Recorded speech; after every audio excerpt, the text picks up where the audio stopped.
Hello mga kapangarap, this is Bernie Valdez, aka Boynog.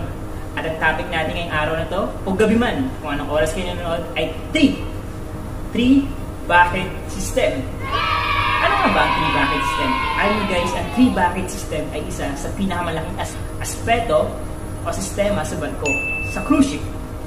Lalo na kung mag-apply kayo barko, dahil ito ay isa sa tinatanong ng mga employer at mga interviewer kung ano ba ang 3 bucket system, kung ano ang pagkakalam nyo sa 3 bucket system.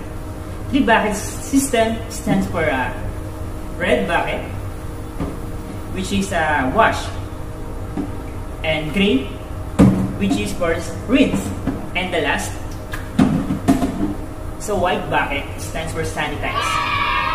Sa video na to, malalaman natin kung ano ba ang kahulugan ng 3 bucket system. Malalaman nyo rin kung ano yung mga minimal or big responsibilities ng isang kitchen utility kung gusto mong pasukin ang mundo ng utility sa cruise ship. Dahil ito ang tunay na kwento ng buhay sa cruise ship. Hindi lang sa paghuhugas ng pinggan o kaserola o anumang materyales na ginamit sa kusina natatapos ang responsibilidad ng isang kitchen utility sa cruise ship. Ang kitchen utility, galley utility, o messman ay mayroong isang pinakamahalagang papel na ginagampanan lalong-lalo na pagdating sa linisan at sa USPH o United States Public Health. Ang USPH ay may kapangyarihan na magpatigil ng isang operasyon ng barko kung hindi papasa sa kanilang standard.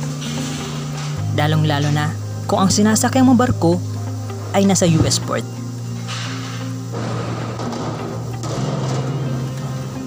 Ko sa inyo, ipapasilip ko sa inyo yung isa sa pinakang major area ng isang kitchen utility sa cruise ship. Kung ano yung mga nililinis dito, dahil ito yung isa sa pinakamalaking responsibilities ng isang kitchen utility ang maglinis. Tara, samahan niyo ako sa aking area.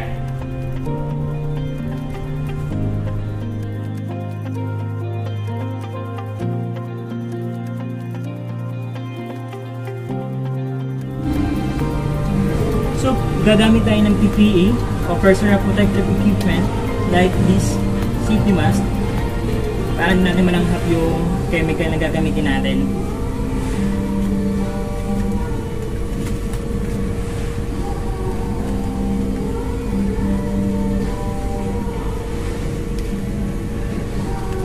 Yan.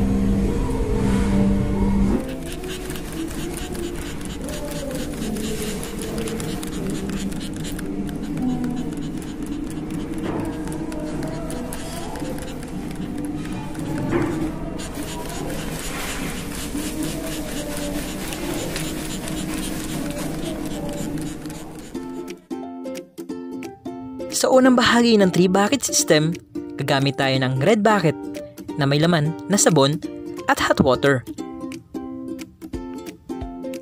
Mga kapangarap, wag na wag tayong makakalimot gumamit ng Personal Protective Equipment or PPE kapag gagamit tayo ng mga chemical sa barko. Ito ay para makaiwas tayo sa anumang sakuna o aksidente na pwedeng mangyari.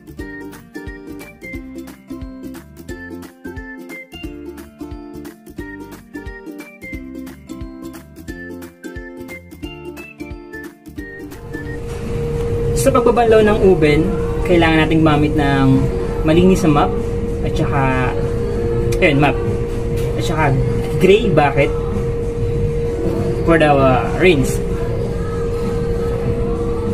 Kaya mop ang ginagamit natin para maabot natin yung pinakadulo ng oven kasi yung oven ay sobrang init. Kung kakamayin natin, mapapaso tayo at saka for the safety na rin. So, isipin lagi natin safety natin bago tayo gumawa ng mga bagay dito sa barko. Sa paglilinis ng barko, lalo na pag may mga chemical tayong ginagamit. So,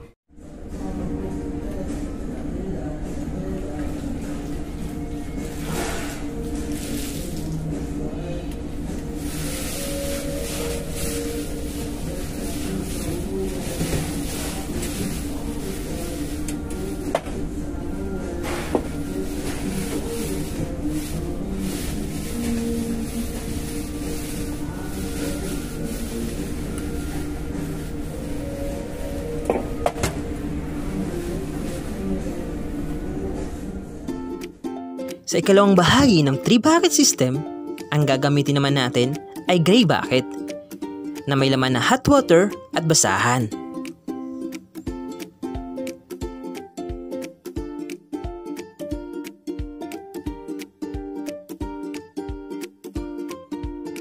Tapos na tayong mag-wash and rinse ng oven.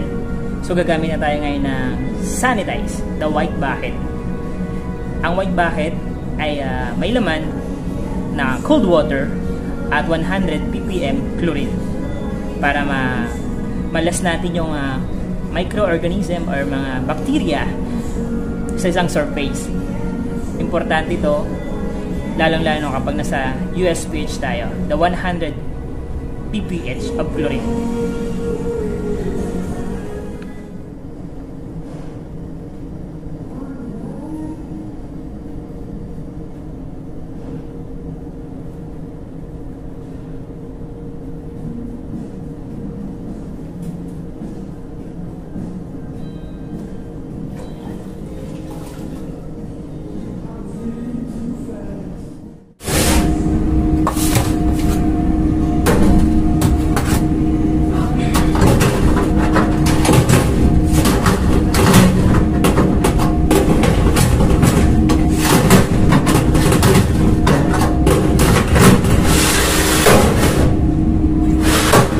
Hindi ganong kadali kumita ng dollar sa barko. So pag ihirapan mo ito at pag tutuunan mo ng pansin, pagod, uyad, pangungulila sa pamilya, ayun, diba? Sakripisyo para sa magandang kinabukasan. Once again, this is Bernie Valdez, aka Boyong. Mga kapanganap, kung hindi pa kayo subscriber ng YouTube channel natin, mag-subscribe na kayo.